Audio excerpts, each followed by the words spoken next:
No somos tendencia, Somos resistencia. no somos virales. Somos reales.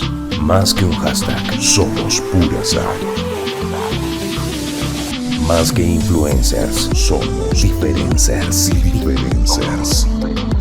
Una generación diferente. Bienvenidos.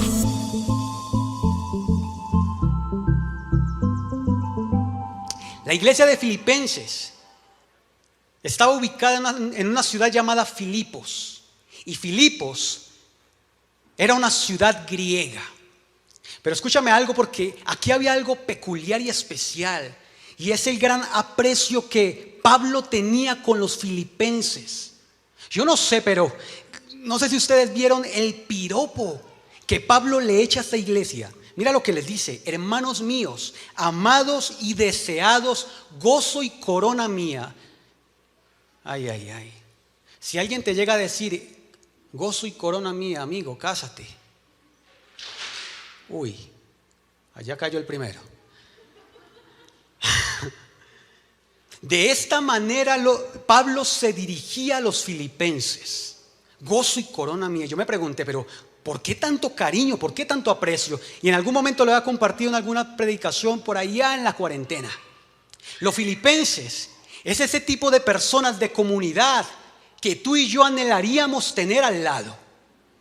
Cuando Pablo decía, ay, como que necesito ir a Corinto, los filipenses aparecían de la nada a decirle: Pablo, ¿qué necesitas? Recursos, dinero, comida, provisión, hospedaje. En lo que podamos servirte, cuenta con nosotros. Yo te pregunto algo: ¿a ti no te gustaría tener amigos así? Incondicionales, para las que sean, las buenas en las malas. Esos eran los filipenses. Gente muy especial. Seguramente cuando Pablo estuvo en la cárcel, los filipenses nunca dejaron de proveerle. Muy seguramente cuando Pablo hacía esos viajes largos, los filipenses de una u otra manera hacían llegar sus recursos hasta allá. Esta gente se ganó un espacio muy importante en el corazón de Pablo. Realmente yo pensaba y yo decía, ay, yo quisiera tener amigos así, pero ¿sabes algo? A mí Dios me dio una familia así. Estoy rodeado de hermanos, desde mi hermana Valentina, mi hermano Leo, la Cuba, Verónica, la chiquitina. Ellos han sido así conmigo, incondicionales. Y yo no sé cuántos de tu familia necesiten de alguien así, que por un momento deje a un lado su necesidad, su problema, se olvide por un momento de su tristeza y se acerque a ese familiar al que quizá no le hablas mucho y le preguntes: ¿qué necesitas?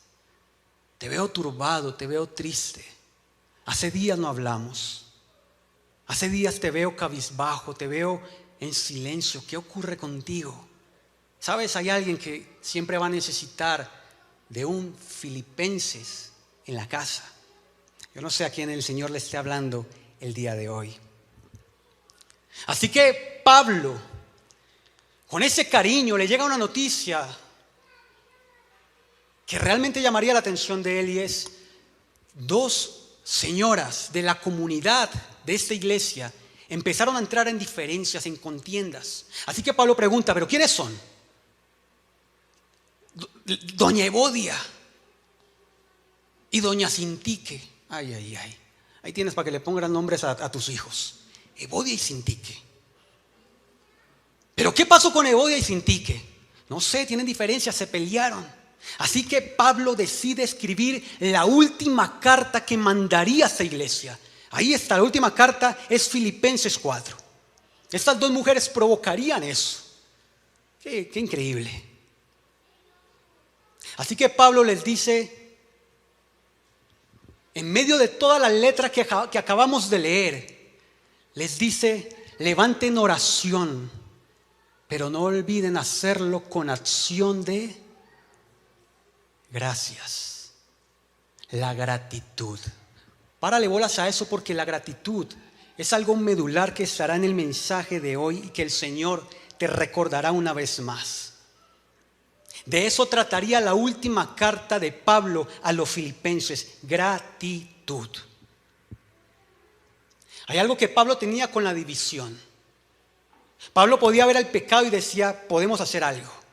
Al adúltero podemos hacer algo, se puede restaurar. Pero con la división Pablo era tajante, totalmente tajante. Cuando Pablo veía que la división entraba a alguna congregación, algún ministerio, él era tajante y cortaba. No lo permitía. ¿Por qué? Porque la división, como te lo compartí hace 8 días, amputa el cuerpo de Cristo, lo desmiembra. La división es la causante de divorcios. La división es causante de muertes. La división es causante de infidelidades, de traiciones. La división es algo demasiado grave y Pablo no lo iba a permitir en una comunidad a la cual le guardaba demasiado aprecio. No iba a suceder allí. Pero escúchame algo. Esa gratitud de la cual Pablo le estaba hablando a esta iglesia tenía un enemigo y Pablo lo detectó. La gratitud siempre va a tener un enemigo, siempre, llamado dificultad. Siempre. La gratitud siempre tendrá un enemigo llamado problema, situaciones adversas, vientos contrarios. O te pregunto algo: cuando tú y yo pasamos por dificultades, ¿nos es fácil agradecer?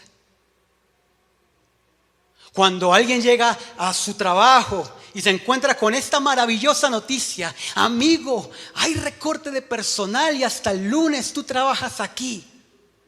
Ay, ay, ay. ¿Qué hace uno? Yes. Me voy a quedar sin por pagar salud. Me voy a colgar en todas las tarjetas de crédito y no va a haber para el arriendo. Aleluya.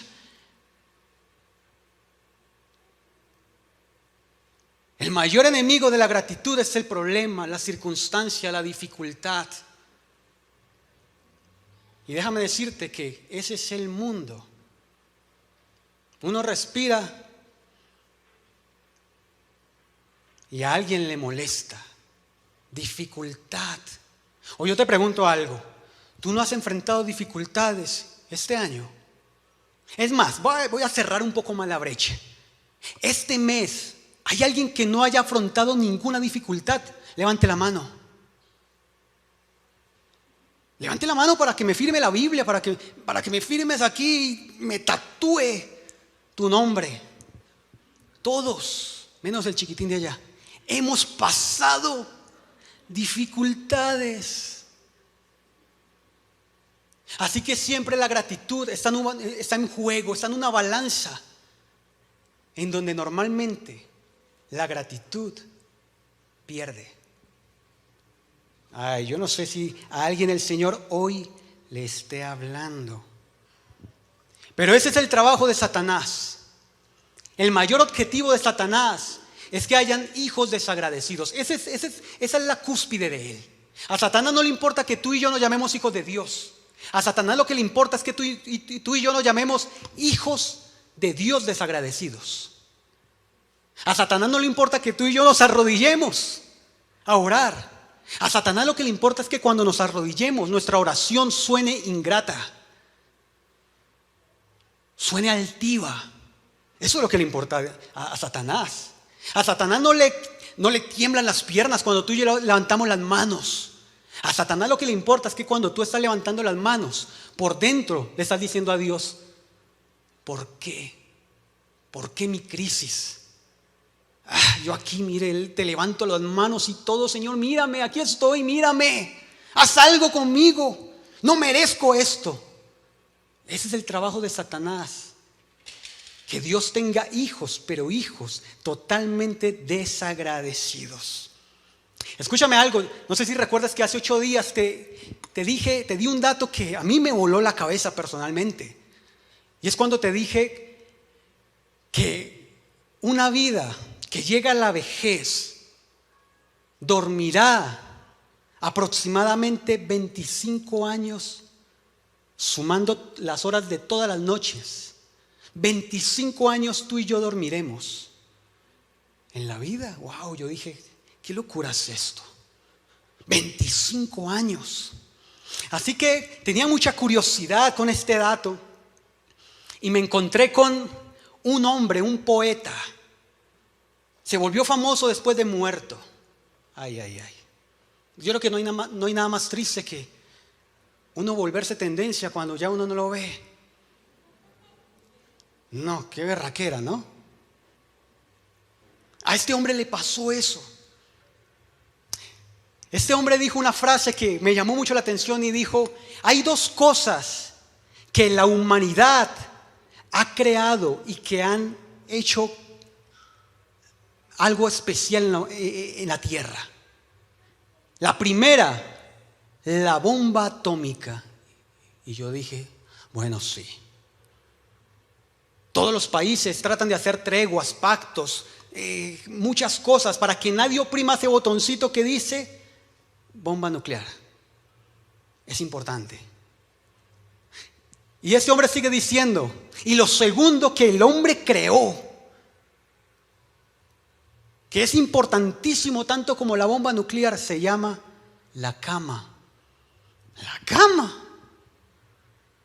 La cama. Y me acordé del dato, yo me la voy a pasar 25 años en una cama. Oiga, este cabezón puede tener razón. La cama. Así que me pregunté, ¿quién es este hombre? Este hombre se llamó Charles Bukowski. Un hombre que nació por allá en Alemania, pero se crió en Estados Unidos. Pero él se creía americano de pies a cabeza. Charles Bukowski. Y yo me preguntaba, ¿por qué para este hombre fue tan importante la cama? Es una de sus palabras más célebres, insignias. Así que dije, me voy a meter por un momento en las sábanas de Charles Bukowski. ¿Quién fue este hombre? Y empecé a indagar. Y me empecé a dar cuenta mientras me metía en sus sábanas que este hombre de niño tuvo una vida difícil. Tenía problemas con sus padres, tenía problemas con su papá mayormente. Charles Bukowski, a medida que empezó a crecer, llegó a la adolescencia, debido al problema que tenía con su papá, se volvió alguien muy filosófico, pensador. Así que dijo, yo me voy a poner a estudiar escritura y seguro la voy a sacar del estadio. Así que se dedicó a estudiar y a ser un poeta.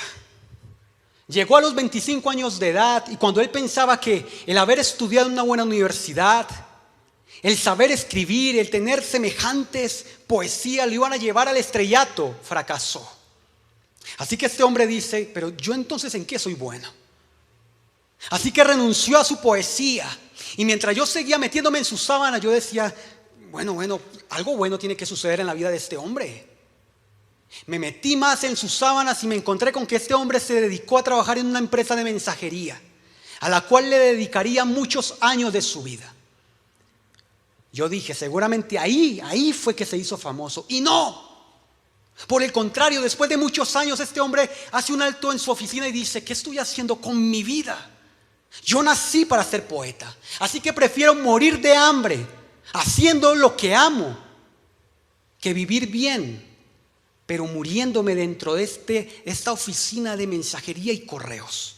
Así que renunció. Yo dije, aquí viene lo tremendo de este hombre. Y me seguí metiendo en las sábanas de Bukowski. Y me doy cuenta que este hombre se dedica a la poesía, pero sigue fracasando. Sigo metiéndome en la cama de Bukowski, revolviendo las sábanas. ¿Por qué la cama era tan importante para este hombre? Y me meto más en su cama y me encuentro con que llega la vejez, lleno de desamoríos. Llega la vejez con la triste noticia de que tiene leucemia. Ay, ay, ay. Y ahí metido en la cama de este hombre yo digo, no puede ser que nunca tuvo algo bonito para vivir. Seguí metiéndome en las sábanas de Bukowski y me encuentro con que este hombre fallece y da la orden de que en su lápida escriban una palabra que dice don't try. Ni lo intentes. Wow. Una vida demasiado trágica. Yo cuando terminé de leer esto, yo quería realmente llorar. Me acordé de mi amigo el emo,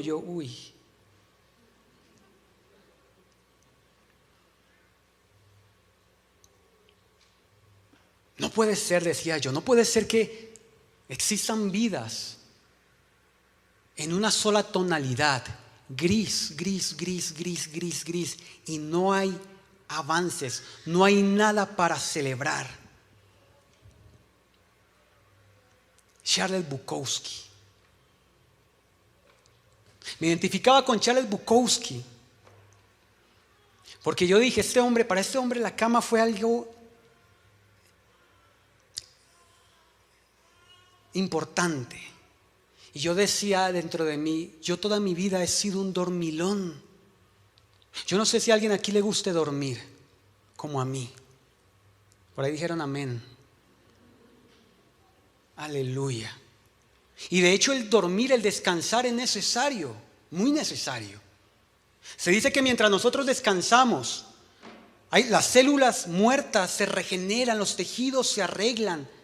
Mentalmente nuestros pensamientos se aclaran, se organizan, y por eso es que uno se despierta y dice, tengo una idea. Porque durmiendo suceden cosas muy interesantes. Debe haber algún joven por ahí diciendo, esta palabra es para mi mamá, para que me deje dormir hasta tarde.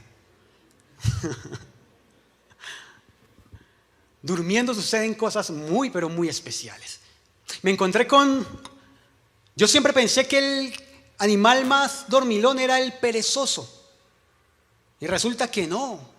El animal más dormilón se llama el koala. Duerme 22 horas del día. Ay, ay, ay. 22 horas del día. Y que las otras 2 horas lo único que hace hacer es acicalarse, comer y reproducirse. Bendito koala. Y yo pensé, oiga, ¿por qué no hay una frase que diga, trabaja como burro para que vivas como koala? ¿Quién no quiere la vida del koala? Yo siempre fui muy dormilón, muy, muy, muy dormilón. De hecho, sigo batallando con eso. A mí siempre me decían, a usted lo tiene Morfeo. Yo decía, no, yo creo que yo tengo a Morfeo. Dormidito ahí, arrunchadito. Siempre, desde muy niño, me pasaban episodios que yo decía, pero episodios como que me acostaba en el carro, me dormía en el carro y al otro día amanecía en mi cama y yo preguntaba, ¿quién me trajo a la cama? No, usted solito fue, se paró, fue hasta la nevera y se empillamó y se acostó. ¿Yo? ¿Yo hice eso? Sí. Me acostaba con mi hermano en el camarote en la parte de arriba y siempre amanecía en la cama de abajo. Y yo le decía, Leo, pero ¿para qué me baja?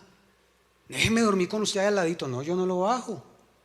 Usted se baja solo. Deje de ser cuentero.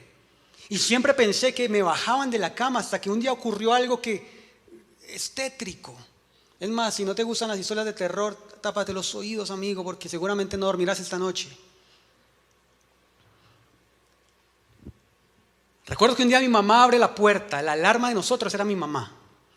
La abrió. ¿Hasta qué hora van a dormir ustedes?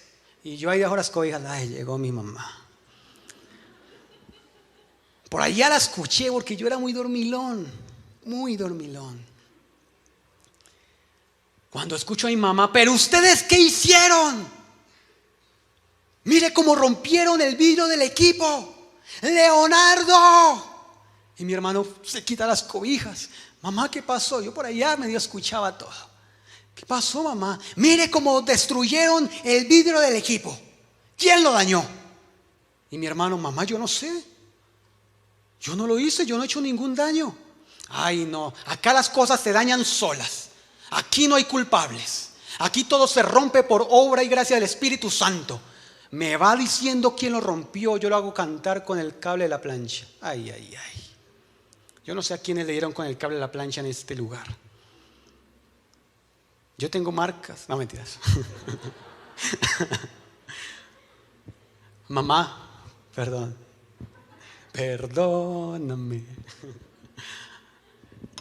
Cable de la plancha. En ese tiempo los papás no le comían al ICBF.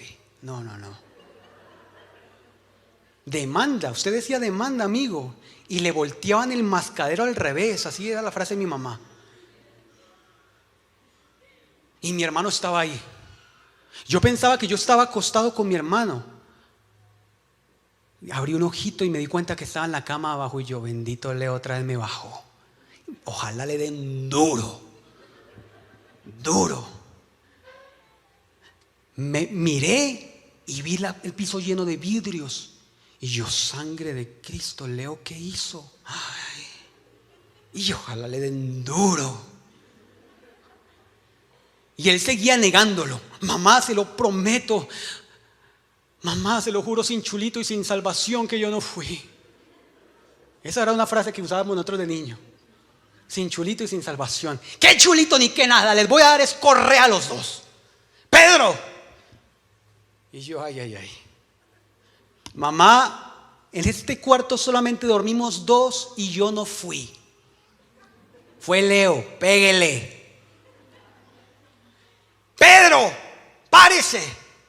Cuando yo me quito las cobijas, amigo, solamente escuché un ¡ah! Mi mamá. Y yo, ¿qué pasó? Tengo lagañas. ¿Qué sucedió? Cuando mi hermano se asoma del camarote, sangre de Cristo, Pedro, su cara, hermano, se desfiguró. Salí corriendo para el baño, amigo. Me miro en el espejo del baño y yo, la del exorcista era nada. Come mocos al lado mío. Era la cara roja, parecía esa película de ay, se me olvidó. Bueno, sigamos en el mensaje. Amigo, tenía la cara totalmente roja de sangre. Me escurría. Todavía tengo la cicatriz acá. ¿Qué sucedió? Yo creo que Leo me tiró de la cama. Estoy convencido de eso. Había un equipo que era de esta altura, de los clásicos, así cuadrado, ancho. Me estrellé, rompí el vidrio con mi cabeza y me fui a dormir. Así de dormilón soy yo. Tenía la unción del koala.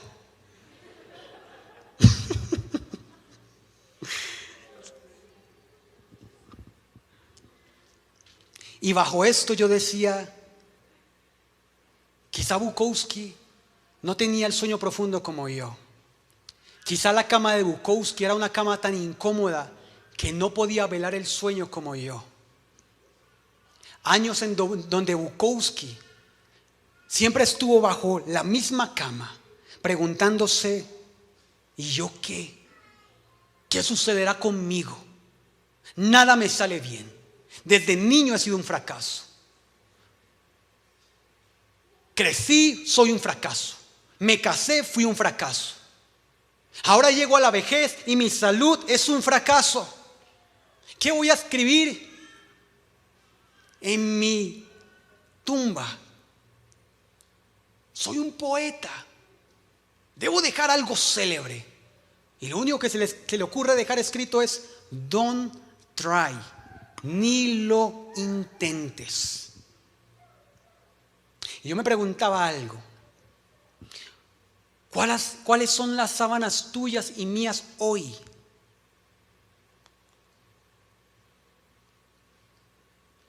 ¿Cuáles son las sábanas que la vida nos ha puesto, Dios nos ha puesto hoy, sobre las que nos recostamos? Son sábanas que nos llenan de expectativa, que nos llenan de ilusión, de esperanza. O son sábanas que cuando nos recostamos la tristeza nos abraza y nos dice, quédate aquí conmigo, porque estás solo, porque te va a ir mal en todo. Quédate aquí conmigo, te dice la depresión. Quédate aquí conmigo, te dice la pornografía. Eres lo único que te hace sentir útil. Eres lo único que te hace sentir pleno. Quédate aquí conmigo. Yo no sé cuáles sean las sábanas por las que tú estés atravesando, pero déjame decirte que yo inevitablemente pensaba en las mías, mis sábanas, porque por muchos años fueron sábanas de amargura, de preguntas, desconcierto. Por muchos años fueron las sábanas donde yo me recosté, pero escúchame algo. Tanto las sábanas de Bukowski como mis sábanas son nada.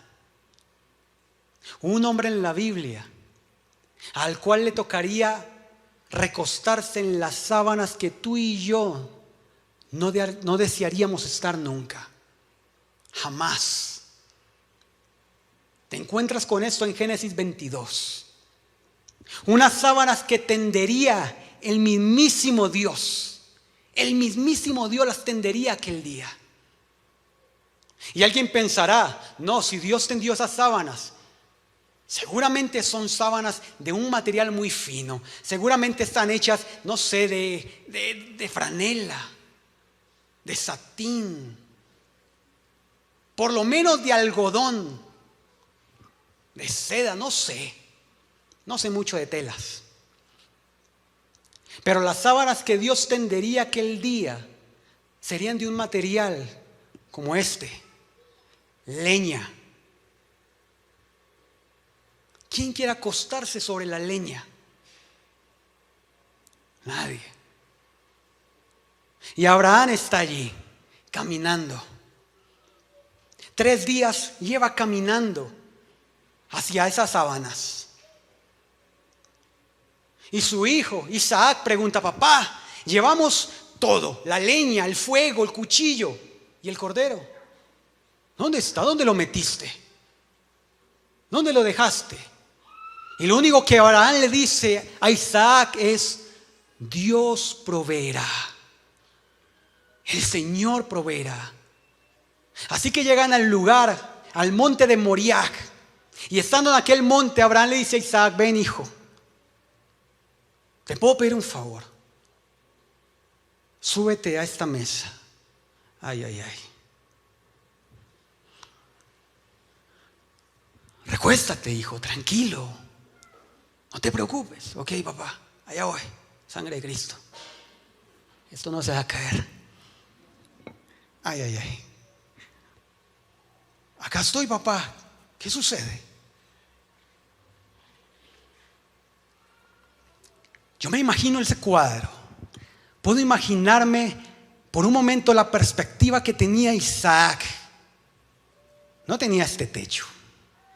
No tenía ese bombillo ahí que me da miedo que se caiga, no. Tenía el cielo. Y acá a este lado seguramente estaba Abraham. Seguramente aquel día tenía un semblante como nunca antes había sucedido. Abraham había recibido una orden. Debes sacrificar a tu hijo. Tu hijo debe morir. Entrégamelo. Así que Isaac estaba aquí. Él no tenía ni idea de la petición que Dios le había hecho a su papá. No se le pasaba por la cabeza. Cuando de repente Abraham empieza a amarrarlo. Y yo imagino a Isaac diciendo, ¿por qué mi papá está llorando? ¿Por qué mi papá está tan pálido? ¿Qué sucede? La palabra dice que Isaac nunca abrió su boca, pero seguramente tenía una conversación eterna en sus pensamientos. ¿Qué sucede? Ahora entiendo por qué mi papá durante 3 días me habló de él, de su fe, de su vida, de Dios. Creo que voy a morir acá. De repente veo a un Abraham con un cuchillo en la mano, alistándolo sacándole filo para que su hijo no tenga que sufrir. Para que cuando él lance la mano contra su hijo, con tan solo un intento, él deje de respirar. Ahí está Abraham. No sé qué pensaba Abraham, pero estoy convencido que Abraham repetía esta frase: Dios proveerá. Dios proveerá.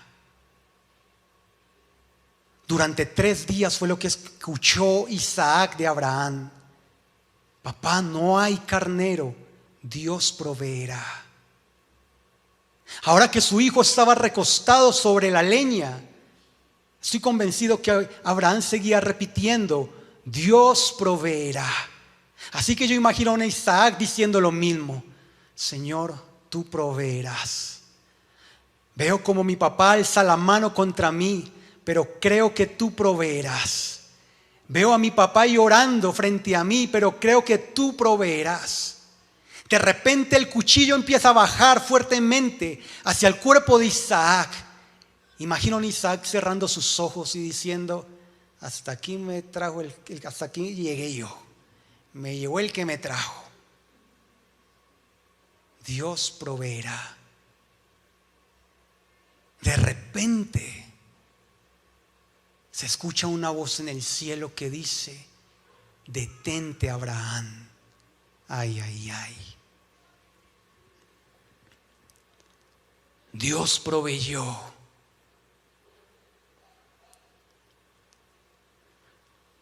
¿Sabes algo?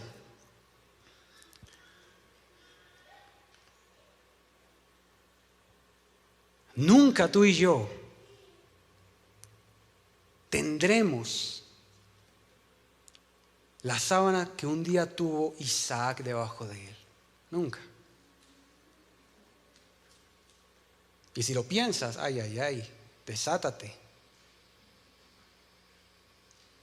Pero fue allí en la leña donde Abraham e Isaac pudieron conocer a Jehová Jireh, al Dios proveedor. Fue ese día el que esos dos conocerían una faceta de Dios que nunca nadie jamás había visto. Y escúchame algo, porque siempre Dios tenderá 2 tipos de sábanas en nuestra vida. Siempre. Un día Dios, o una temporada el Señor te la tenderá en el palacio para que te sientas como el rey David. Pero otro día el Señor, o en otro tiempo el Señor te tenderá las sábanas en lugares como Adulam. A veces el Señor tenderá las sábanas que están escritas en el Salmo 23. Te sentirás como en pastos delicados. Pero en otras ocasiones tus sábanas serán como en Génesis 22. Y te sentirás en la leña, en el fuego. Te sentirás en un lugar incómodo, en donde tú dices: estoy fastidiado, todo me sale mal, las puertas se cierran, parece que la vida y Dios hubiesen conspirado contra mí, parece que Satanás se olvidó del resto del mundo y dijo: quiero dedicarme a Pedro Blanco. Yo no sé cuál realmente sean las sábanas por las cuales tú estés pasando el día de hoy, pero escúchame algo. Sin importar qué tipo de sábanas sean las que Dios te ponga, no permitas nunca que la gratitud se vaya de tu vida. Nunca. Nunca. A veces no queda nada de herramientas en nuestras manos, absolutamente nada. Y lo único que queda se llama gratitud. Es la única luz que muchas veces queda encendida. Y Satanás se encarga de apagarla. Gratitud. Porque cuando hay gratitud en una vida, déjame decirte, pasan cosas estruendosas. Y si no, ¿qué nos diría un David cuando se sintió en medio del valle de Elá frente a un Goliat? No habían herramientas, absolutamente nada. Todo era inservible, su escudo, su espada, la coraza y el armamento de Saúl, todo era inútil. Pero todos los hombres de Dios tuvieron algo en común. Y es que aunque la vida, el infierno o el mismo Dios les quitaron algo, la gratitud nunca se apartó de ellos. Porque a través de la gratitud es como tú y yo podemos conocer a Jehová Jiret. La gratitud invoca a Jehová Jiret. Es la gratitud la que hace aparecer a Jehová en el último momento, cuando tú dices, aquí ya no hay nada que hacer. Cuando el cuchillo ya está llegando al corazón, ahí es cuando Jehová dice, ey, alto. Jehová Jiret. Y esta generación no puede olvidar el Dios que se presentó en el monte de Moriah. Esta generación no puede sacar a Jehová Jiret de su vida, porque si saca a Jehová Jiret de su vida, tú y yo estamos perdidos. No hay salvación. Sin Jehová Jiret, tú y yo no tenemos esperanza. No existe. Cuando Jehová Jiret apareció en el monte, en el valle de Elá, fue cuando David, un hombre ordinario, pudo vencer a un Goliat, a un gigante. Eso es ilógico. Es ilógico que un hombre como Daniel sobreviva en la cueva llena de leones, en un foso. A veces le damos mucho crédito a David y a Daniel. No. Si Dios no hubiese estado allí, otra sería la historia.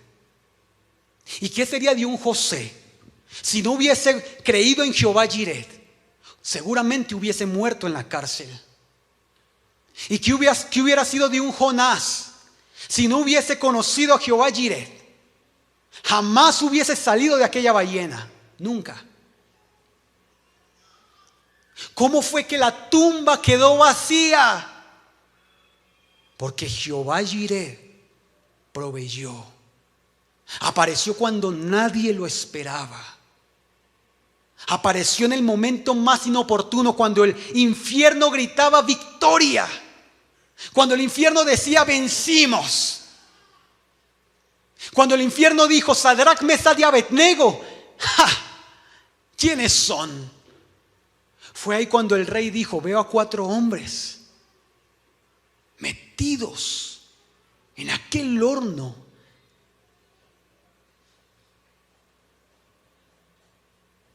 Jehová Jiret es lo que esta generación necesita. Porque por muchos años hemos ensuciado nuestras sábanas viviendo nuestras fuerzas. Porque cuando vivimos a nuestra manera, lo vivimos con desespero, con angustia, con preocupación, con ansiedad. Cuando vivimos a nuestra manera, vivimos intranquilos, con zozobra, porque nos atenemos a lo natural. Pero cuando esta generación decida meter a Jehová Jiret en el asunto, a Jehová proveedor en el asunto, allí sucederán cosas estruendosas.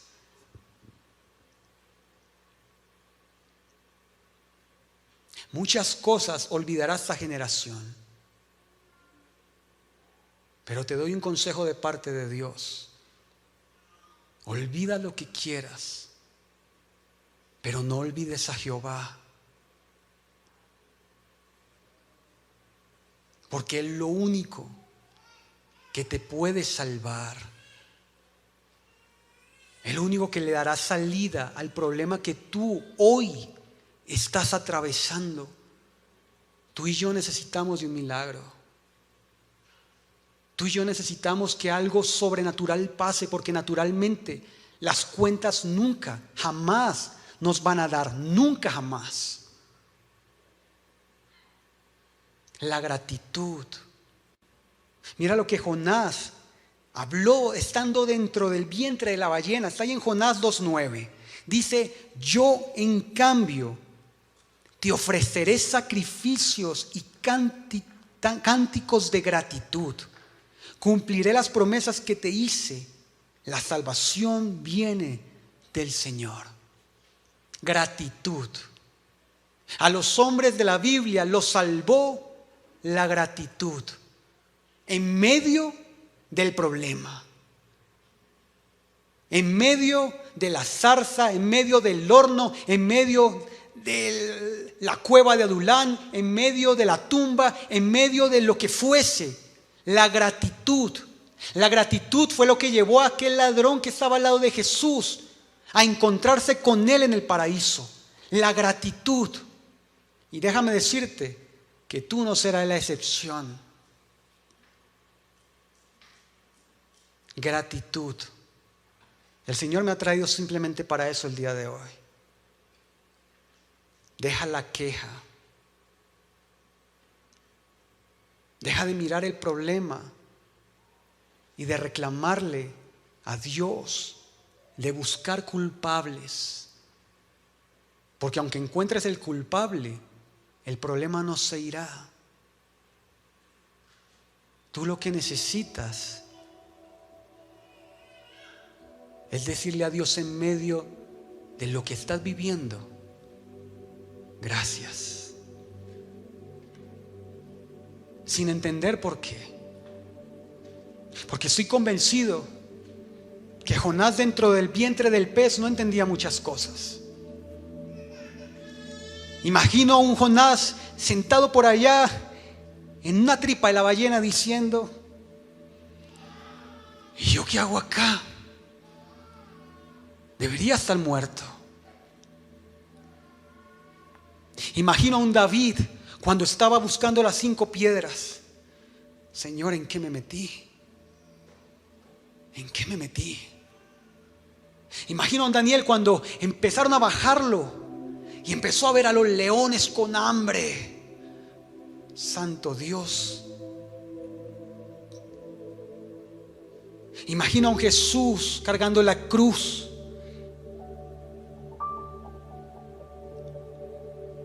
Pero hay algo que une a todos estos hombres, y es que en medio de no entender lo que sucedía, decían gracias.